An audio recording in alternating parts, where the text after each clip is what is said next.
Ladies and gentlemen, here we are again. We meet in our ninth lecture in children's literature. Okay, last lecture, was about the first story for children that is called Little Red Riding Hood. Okay, and we had enough discussion about that wonderful story. Today we continue with other stories and new ones. In this lecture we'll discuss three stories as you see here. The first one is the Sleeping Beauty. Second is Snowdrop and Seven Little Dwarfs. Third is the Goose Girl. Okay, please remember, for each story we have to discuss,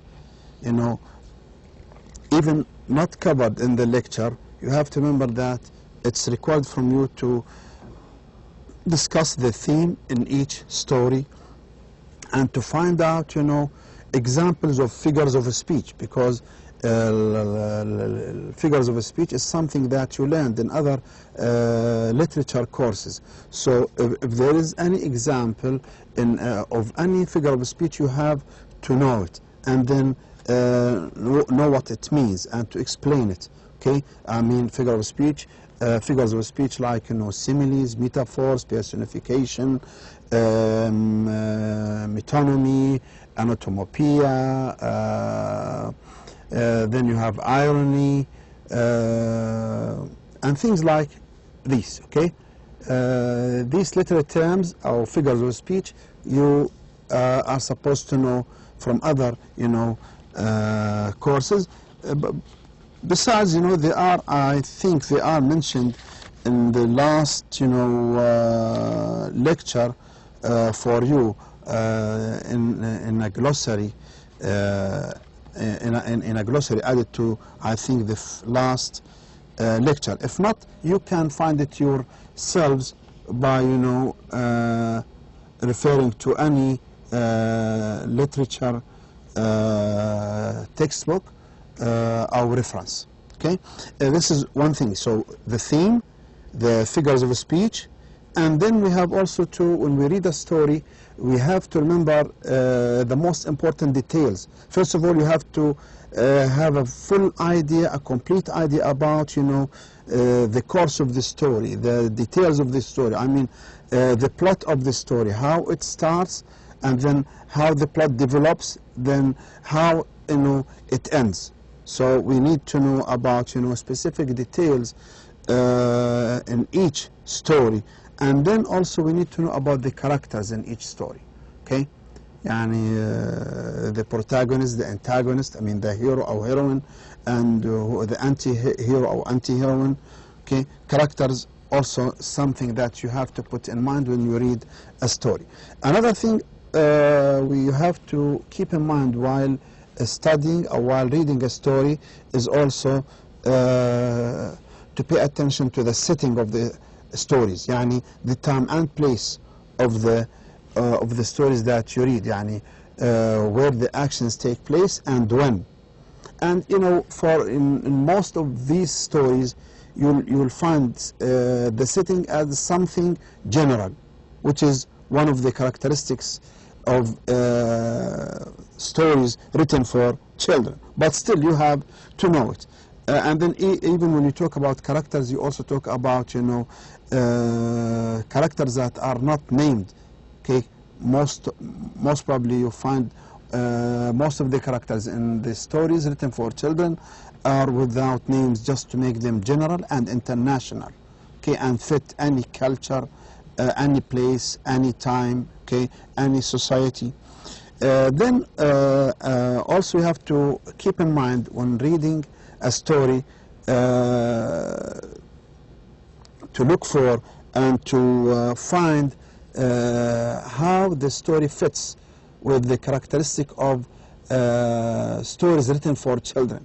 Okay, looking for the elements of or the characteristics or the elements that make a story for children.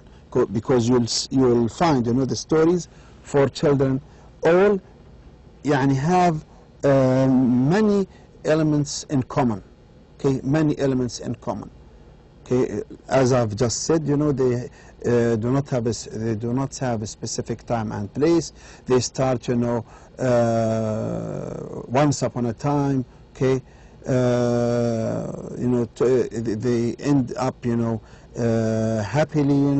with the little overcomes, or victory, the little or the small overcomes, or has victory over the big, or the good having victory over the evil, and so on. So on we go. Okay, this is just an introduction. Then here we start with the first famous story, The Sleeping Beauty. Okay, اللي بالعربي معروفة دائما بنقولها اللي الأميرة النائمة. Okay, is a very famous, popular story for children, and I think most of you, if not all,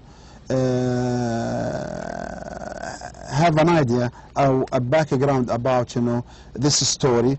As you see, once upon a time, this is one of the characteristics of stories for children. Once upon a time, there isn't a specific time in stories for children, most probably. So we talk about a queen and a king. So also here, no name, just a king, a queen. So a king and a queen, the queen gave birth to a lovely, beautiful baby, and they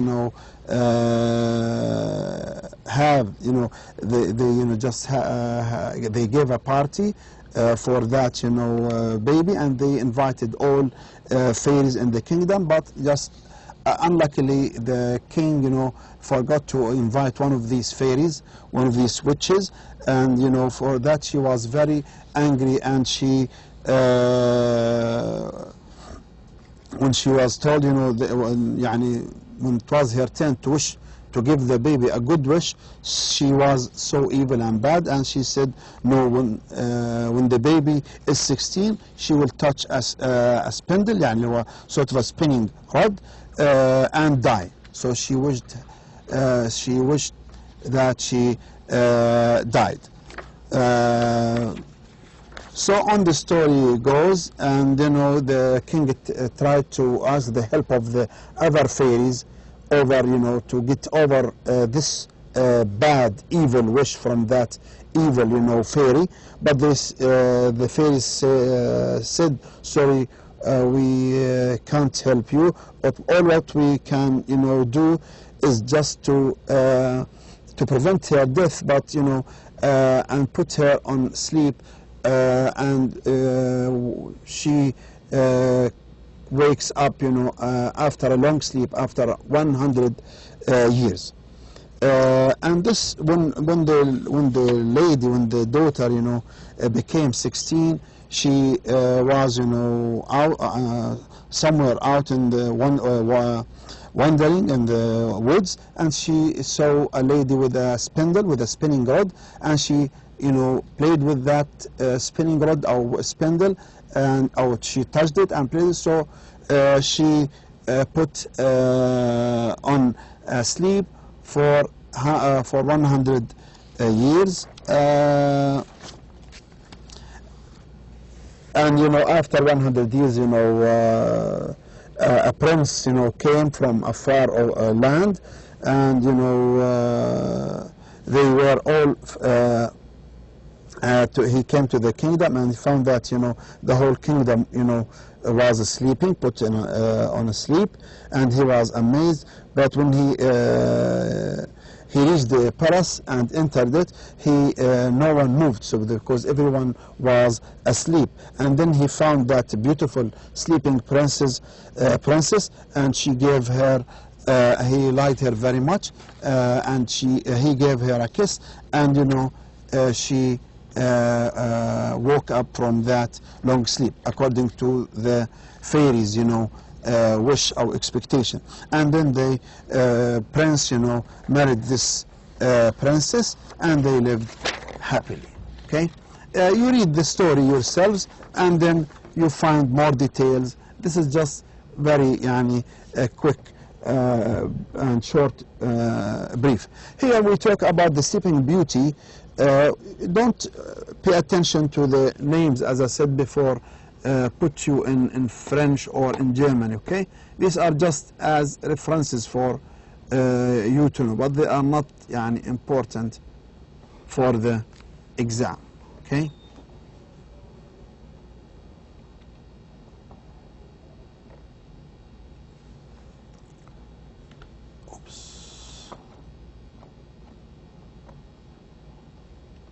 Okay, Sleeping Beauty is also called the beauty sleeping in the wood. This is another name of Sleeping Beauty. The beauty sleeping in the wood. Of course, the writer is Charles Perrault.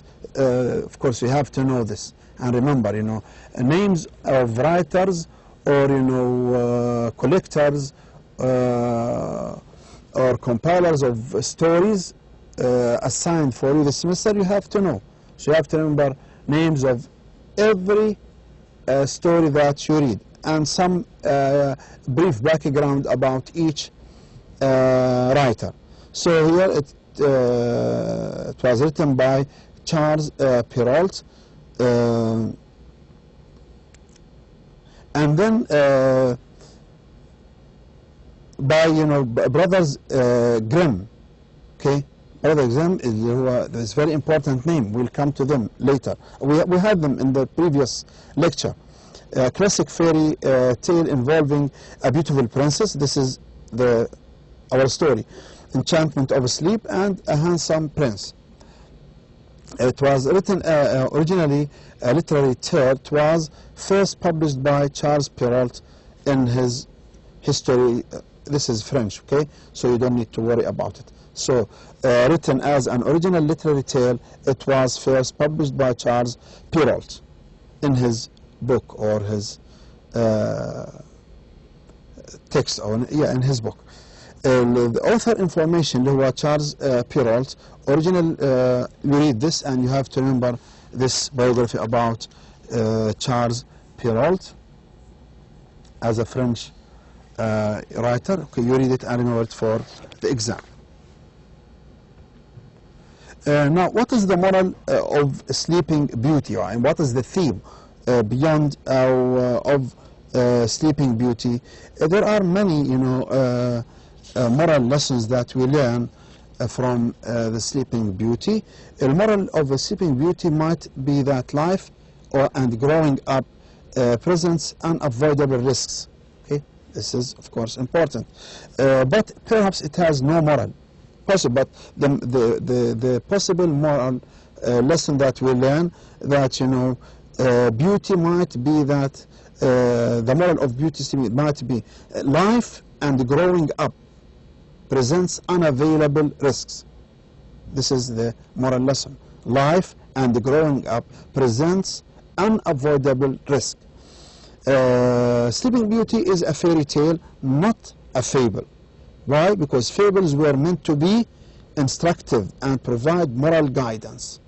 And Sleeping Beauty doesn't do this. What is the moral of Sleeping Beauty? Love and goodness conquer all. This is also another theme, another moral lesson that we learn. The first one is life and growing up presents unavoidable risk. Another moral theme that we may learn, love and goodness, okay, conquer all. Defeat all. What is the setting of the story? The setting of the Sleeping Beauty is the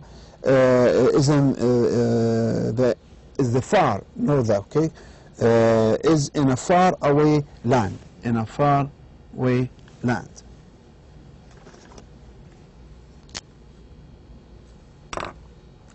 Now, who is the villain in Sleeping Beauty? This is also an important question you always need to remember, because always we have to remember about characters. The protagonist, the good guy, a he or a she character, and the villain, the antagonist. Okay, the villain, the character who, he or she that goes against the hero or against the protagonist. Now, who is the villain, the antagonist in the Sleeping Beauty? طبعا we have the wicked fairy who causes the baby princess in the villain in Sleeping Beauty. Okay, so the fairy tale, okay, who causes the baby princess to sleep is the villain. Who causes who causes sleeping for the baby. Okay, so it's the wicked fairy. It's the wicked fairy. Next story is another famous, very famous story, is Snowdrop and Seven Little Dwarfs. And I think most, if not all of you, also know this story or have a good background about it, and it's very much seen, you know, in the in cartoons for children. Okay, you see it on TV almost every day or every week. It's and being, you know, offered or shown. So this Snowdrop and Seven Little Dwarfs here again talks about, you know, a little beautiful princess once upon a time, huh? Okay, then a little beautiful princess called Snowdrop. Okay, this is her name. Okay, but this little princess had, you know, a cruel, a bad, and evil, you know, stepmother who was very jealous was very jealous of the princess, and every time she used to ask a magic mirror about, you know, who's prettier, who's more beautiful, okay, me or Snowdrop. So every time the mirror, you know, says that no, Snowdrop is more beautiful than you. Every time. So the queen, you know, gets very, very angry when she hears that from the mirror, and she becomes more, you know, wicked, and she decides to get rid of by any means, or to kill the princess.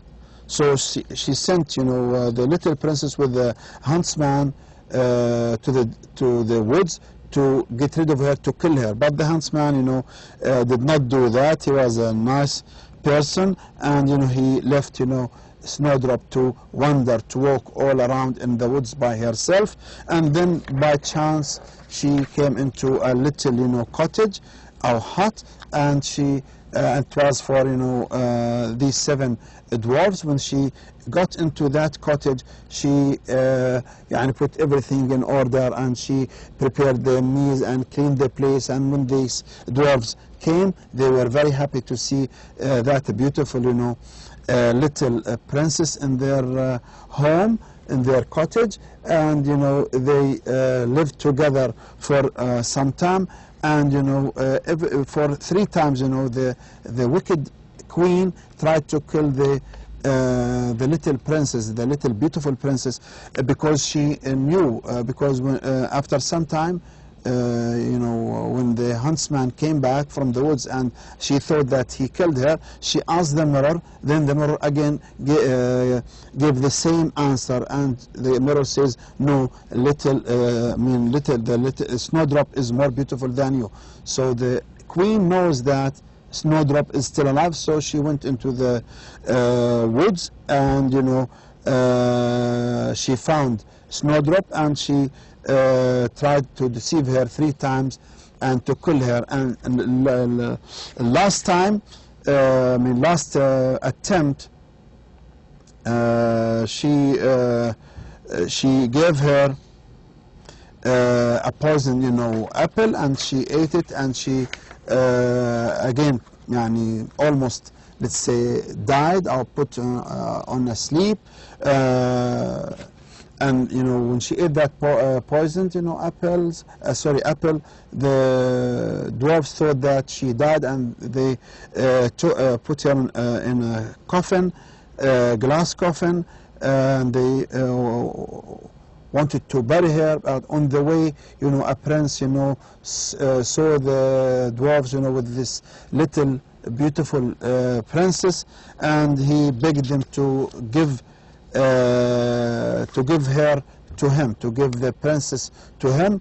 And you know, they of course they felt sorry for the prince, and they gave the dead princess or Snowdrop to the prince. And while his men, the prince's men, carrying the Snowdrop, they just, you know, stumbled. You know, they were about to fall down, and then she was, you know, shocked, and then her, you know, the apple, you know, came out of her throat, and then she was back to life. And the prince was so happy, and he married the princess, and they lived happily, and everyone was happy. So it's just like other stories for children.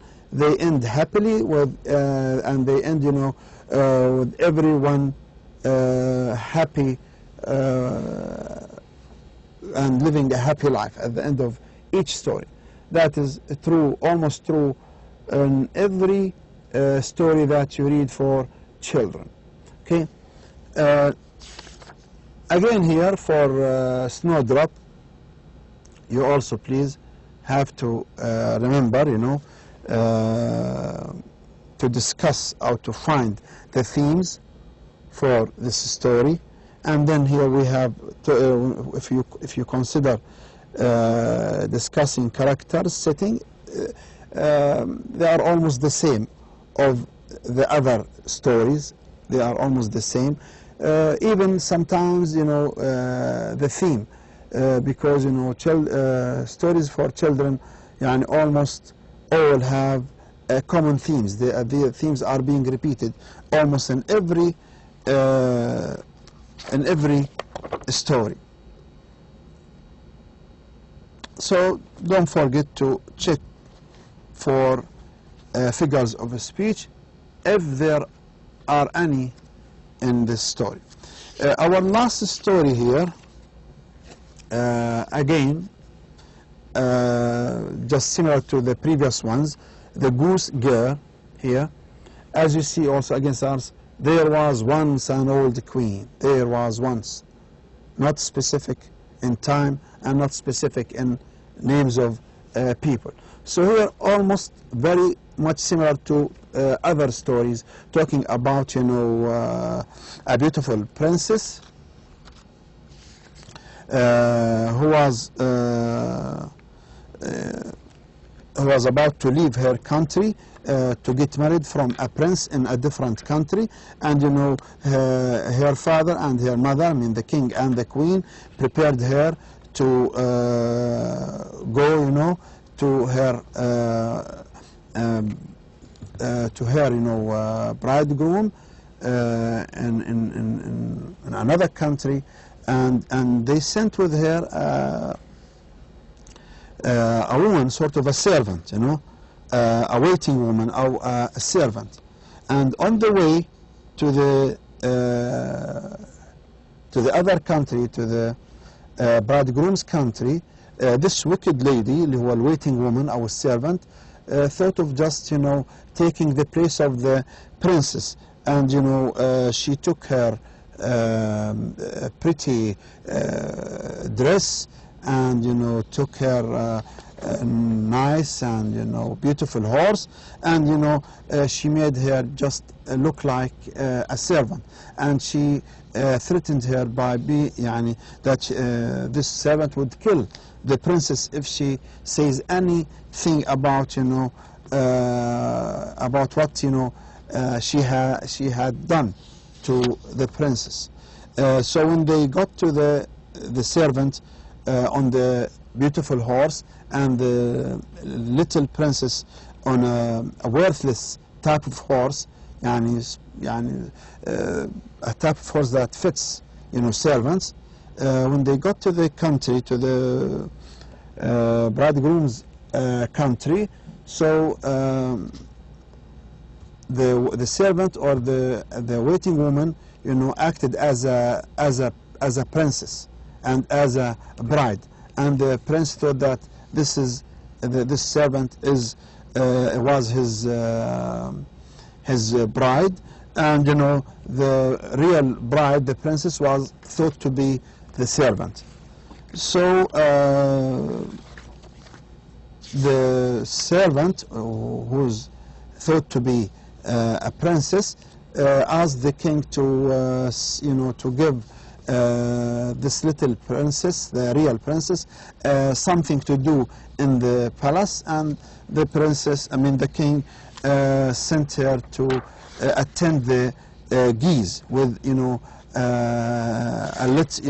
with a young man, and she worked with that young man, you know, to look after the geese.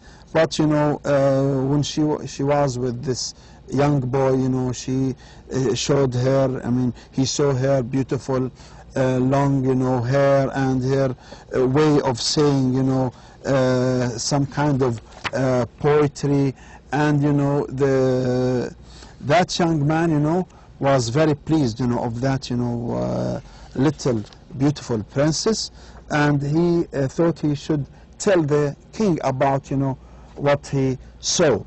So when he went back to the palace, he told the king about, you know, what he saw from that beautiful princess, and the king, you know, decided to go and peep, or just to hide, you know, somewhere and watch the princess from a distance. And then after what he saw, you know, as being told by the young man, the king, you know, asked the beautiful princess, this little beautiful princess, to come to tell, you know, her story. But she said, sorry, I can't. She said, sorry, I can't tell you because it's a secret and it's a sort of an oath. So the king asked, okay, no need to talk to me directly, okay, just, you know, go away and speak to that, you know, stove, whatever it is, you know. And then the king, you know, was somewhere around hiding, and then he heard the whole story, and then he called that, you know, wicked woman servant, and you know, they were, you know, in the sitting room, or in the dining room, and they were eating. The king put a riddle while they were gathering, the king, the queen, the prince, and the servant, who was acting as a queen, and then the real princess, the little beautiful queen. And you know, he put a riddle, sort of a puzzle, to the waiting woman, to the servant, and he said, what does a person deserve that deceives his master? Then this waiting woman, the servant, said, he must be put into a barrel and dragged along by 2 white horses till he is dead. So as if she is just punishing here, giving the punishment that she deserves. So the king says, that is your doom, okay, that's what you deserve, okay, that's what you really, that is what should be done for you, and the judgment shall be carried out. So you should be put in a barrel, and you know, along with 2 white horses till you die. Okay, and then the prince was very happy to see that, you know, this beautiful princess is his real wife, and they all lived happily. The Goose Girl, as you see, is originally a German fairy tale collected by brothers Grimm. Okay, again, don't forget this name, Brothers Grimm. Since the 2nd edition, published in 1819, the Goose Girl had been recorded as a tail number. Okay, in this. Okay, and remember, please, now the goose girl was called, you know, the goose girl because she worked with this young man, okay, in the palace, who was attending, who was taking care, who was looking after the geese in the palace. Okay, it was first published. This goose girl was first published in 1815 as okay, whatever. Okay, again, German names, French names, our titles are not important for you. It was translated into English by Margaret Hunt in 1884. Andrew Lang included it in, okay, another writer who sort of a collector and compiler of fairies for children. Fairy tales often share, here, this is important, okay, fairy tales often share common characteristics, the use of the number 3, magical elements, transformations, misleading appearances, and the conquest of good over evil. Okay, this is important here. As you know, common characteristics in almost all fairy tales, أو that is also يعني that also goes to اللي هو stories written for children. Okay, they share common characteristics, اللي هو the use of number 3, of the number 3, magical elements, okay, transformations, okay, يعني changing from one form to another, from one shape to another, from one creature to another, misleading appearances, and the conquest of good over evil. Okay. Additionally, the hero, besides the other characteristics, the hero or heroine is often infallible. Okay, infallible. The hero or heroine always, wins at the end. Which elements did Shannon Hale decide to incorporate into the goose girl here as a question here for discussion? Okay, what elements do you find in this story, the goose girl? Which ones did she omit?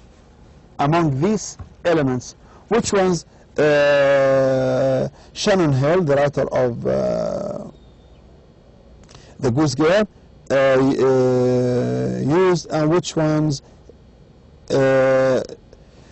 she did not use, and which ones she did not use, she omitted? Why do you think so? Okay, this is when a question is of this type, why do you think so? This is just an open-ended question. It's just for you to think about and give your opinion, but of course it will not be important for the exam. Okay, there will not be a question that asks you about what do you think of so and so, because as you know, our questions in the final exam will be all multiple choice questions. Okay, one of the major themes. Okay, here this is also important. One of the major themes of the goose girl is what? Accepting each other differences. Okay, this is it. The main theme, or one of the main themes, is accepting each other's differences. Another theme is discrimination. Discrimination. That's being against discrimination. Okay.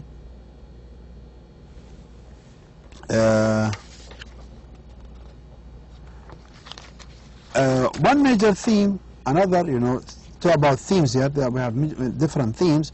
One of the major themes in the goose girl is that of the art of communication.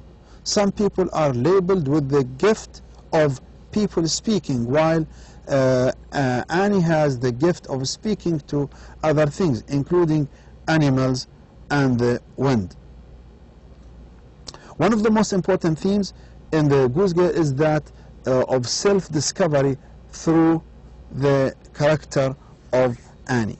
Because of the goose girl, is a fairy tale, there must be a villain. Okay, there must be a villain. Now, however, in the story there are two. Okay, in the story, or in this story. Okay, but let's talk about the main villain or antagonist in the Goose Girl, which is what? Okay, اللي هو the waiting woman, the servant, the waiting woman, the servant. Okay. Okay. That's all for today. Next time we meet in lecture 10, and we also discuss another, short story. Please, if there's if there are questions about what we have just discussed, please let me know. Contact with me through my email. You are most welcome. Okay, that's all for today. Thank you very much, and see you soon. Assalamu alaikum.